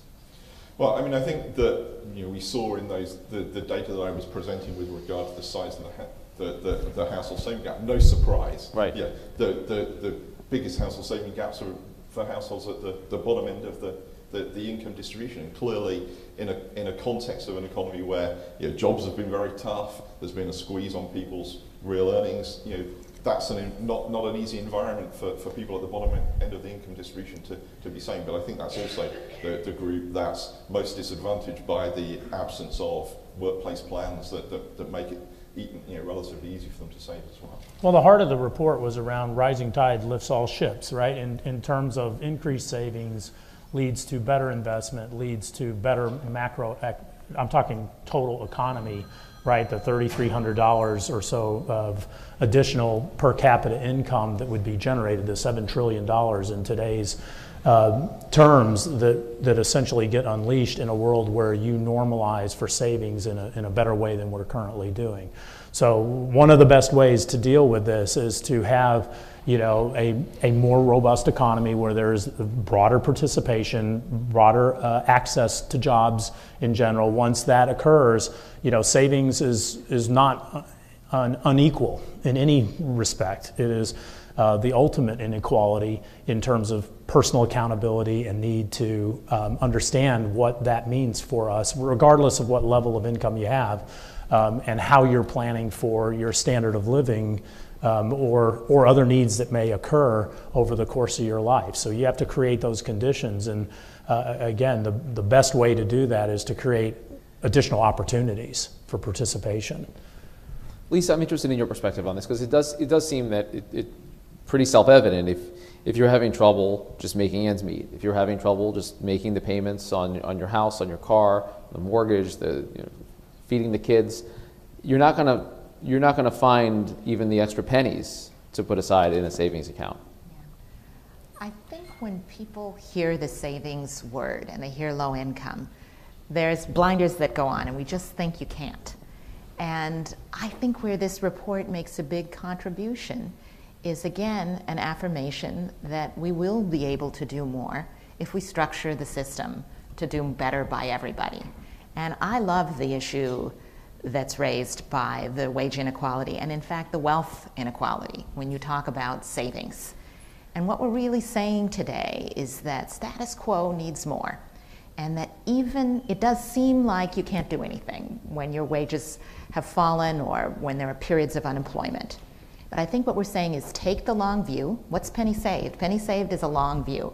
It means that even if you experience periods of unemployment, you can come back into the savings system if it's more automatic, if it's accessible to you, even when you are informally employed. I mean, tools like automatic IRAs for everybody, you know, even those who work for, you know, gas stations, car washes, hairdressers, people that are really maybe in the 10 and under category, you know, not just the 100 and under category, places where we've had a real challenge in wages. If we make this simpler and if we reward the savings so that your $50 of savings can be matched, you know, then we start to get some uptick. So even at a low wage, something this report is pretty clear about, refundable tax credits are in this report. And that helps the low wage earner. They're specifically for the low wage earner. So I think that's new ground to have a very big group endorse. And to say that even for those who struggle with a lower wage, we'll match your savings. We will do that automatically so that we really start to turn the dial on who gets advantaged in the system. On the private side, you know, we know how to do the Social Security. We should make it stronger. But I think it's this private savings where we've had a much tougher time with lower wage workers. There was a study that came out of the Center for Retirement Research at Boston College earlier this year, which showed that when an individual has access to a retirement savings plan, that the participation level for lower income workers is virtually the same as upper income workers or moderate income workers. People want to save. They need to save. It's just a matter of making sure they have the ability to do so. Yeah, I would say that was the Ebury study too, that if middle to lower income people have a workplace savings plan, they do save. If they don't, they do not. So a lot of it is the so-called nudge. Mm-hmm. And the only thing I would add is that, you know, we can always do more younger. I mean, we're talking about people who are already in jobs, et cetera, but of course savings is an attitude that can be nurtured, and the younger the better, right? Through more education, through really making sure that a lot of those ideals that have been there for a long time, you know, get reestablished and understood from as young an age as possible. Yeah, you mentioned education earlier as well, and the idea of financial literacy. Is something you feel like it needs to be incorporated more as a formal curriculum? Something yes, that, definitely. Just to get that habit zero going. downside, a lot of upside. But one thing we do know is that it's not enough to just teach. Kids need to feel that it's real. And, you know, of a certain age, people remember bringing their pennies in, bringing their dimes in, bringing their quarters in. That was experiential. It was linked to a bond. It was linked to an account. And I think we won't get the culture change we seek until we really link this with real accounts, real money. We should follow the example of what the UK tried with child trust funds. We should start the savings account in the child's name at birth. It's not our job in this report, but you know, we can go more fundamental. Yeah, I think that's part of the education process. Yes, experiential is woven into that. It's not meant to be abstract at all. So. If anyone else has a question, we'll have time for one, maybe two more. But let me, go ahead if you've got something. But let me keep the conversation going in the meantime. What do we leave this room to do? What's the next step from your guys' perspective? Is it a bill? Is it a broader term strategy of conversation, kind of fostering an environment for discussion? Is it a very long play, or is it a short play and saying, look, this is urgent now. We need to make it happen? I mean, I've heard the argument up here in both directions. Yeah, I think it's right now.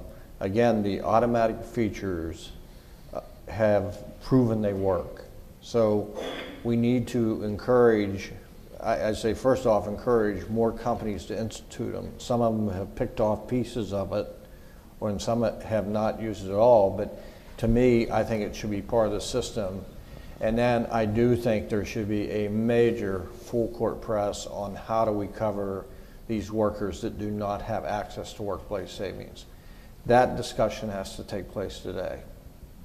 I think there is a sense of urgency about it. I love the research report. It helps really create a frame of reference and some real fact-based discussions about it. And let's be clear, if we don't approach it with a sense of urgency, the projections tell you the kind of crisis and kind of conditions we're going to be talking about. And this is our opportunity to avert that. And I agree very much, because occasionally we make the mistake of looking at this issue as it's baby boomers or older individuals, and it's not. I have a 28-year-old daughter who's a nurse practitioner. Right now she works for a major hospital and participates in the 401k system.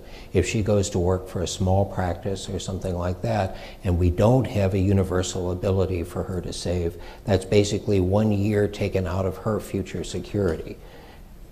This is about the 20-year-olds, the 25-year-olds, the 30-year-olds, in addition to the older Americans. I think the message, in addition to everything that's been said, to leaving the room is that the bigger American economy needs us to get this right. For a long time, this has been kind of a subject of just personal responsibility, and it is that. But what I love about what Oxford did is to position this as a much bigger issue for the economy, a $7 trillion issue Right. for the economy, something that we haven't really been able to say as clearly. And then the other thing about this room is the coalition that's already on the sign is pretty big.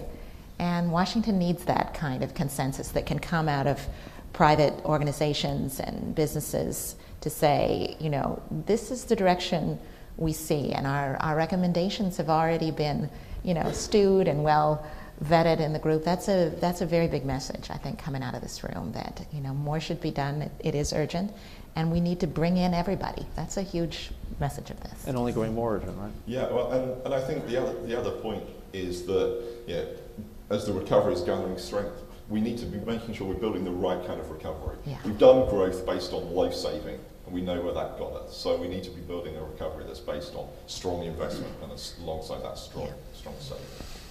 Yes. I thought I'd ask the panel to reflect on an idea that, as Lisa said, has been around a long, long time.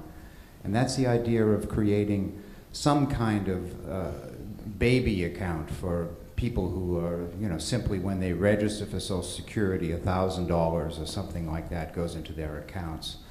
I think in terms of learning and financial literacy, there'd be nothing more powerful than actually watching your account move up and down as over the years. And that might address one of the things that I think about in this debate that's the most disturbing is, you know, half of all Americans die with less than $10,000. If we did some kind of child account to start the literacy, education, investment process, I would hope it would be bipartisan. Republicans might be convinced to view it as a proactive tax break, and Democrats would be pleased that all you needed to qualify would be to be born. So, I'd like the panel to think, is that a good idea? Could that be viable? Could it happen politically? Sounds like as a piece of Social Security, perhaps, or? Well, no need to make it a piece of Social Security. I think but it could be the first account that people have. And I think it's a terrific idea. We've worked on it, we've looked at it, what happened in the UK, millions of kids. I think it would, several people spoke about how do we get back to the kind of value shift that drives a penny saved, a penny earned. And I think we know that when you have, it has to be real. And this generation, these new millennials and the ones to come, they'll take this account in a powerful way. It'll have apps, it'll be 3D, it will be cool to save. And we could use a dose of that. We could use people arriving in their work lives already with the tradition of saving and investing. So I like the idea. I think it adds great enthusiasm, and I think it might be a place to start again. And happily, it's back live again. And both houses, Congress and Senate, have been talking about this, so I hope it is a smart component to the way we think about our overall retirement savings. And driving the cultural shift Yeah, that I we've think talked that's, about. Yeah. Absolutely. And I mean, it could be structured in any number of a dozen ways. I don't think AARP has any policy specifically on this at this point, but speaking just as a father here, this would be something that would help to teach individuals money skills early on. Again, this idea of practical experience rather than just a theory. And as someone who actually has children who've benefited from such a scheme, Yes. you do see that in practice. Their grandparents use it as an opportunity, when it's birthdays, to put small amounts of money into the account, and essentially they're teaching lessons. That money's not necessarily a substitute for them buying them toys as well, but it does help to nurture that kind of culture. All right, it's going to be our last question. Go ahead. Sure. So I want to come back to a question that Congressman Reed had, which is why don't people save? And we've kind of, I think the panel has talked about solutions, but if the Congressman were still here, what would you tell him in terms of why people don't save? And then what does this report offer in terms of the solutions to get people to save? What do you guys see from an industry perspective? It's obviously an area of frustration that you don't have more people as part of this pool. What are the reasons that you see? Well, I think there are pragmatic reasons. I mean, we've talked about them here in terms of, for some, they're feeling very stretched, and having any additional space for savings under the current structure is quite difficult. Coupled with low rates and sort of easy access to debt, that's not a great cocktail for really getting people that much orientated towards the importance of savings overall. So, the importance of this research and the report has very tangible proof points in it, if you will, around nudges, around, kind of passive and active sort of incentives that are needed. And we need, and what you're hearing from all of us, I think, is yes, right? You got to use all of those tools. You've got to use them as effectively as you possibly can. And any forward progress is good progress. So you've got to create the conditions for that, and education and experiential things go into that as well. In terms of savings is not a high sort of mental priority in what is otherwise a pretty, kind of gratification, immediate gratification sort of orientation that exists in our society. So we have to temper that. Yeah, I go back, it sounds like I go back to workplace savings and the automatic feature, not only enrollment. I think enrollment's important, and it should be an annual event, just like healthcare, that you're in unless you tell us you're out. And most people that go in stay in, which is very interesting. But the other important one we sometimes overlook is automatic escalation, because they set it at 3%. 3% is not enough to really have more than 100% income replacement retirement. With Social Security, you need to save at a 10% or 10% level. And I know it's hard for people to get there, but if you do it gradually over time, you eventually get there. And then having target date or balance funds, getting people in the right asset allocation, packaged advice,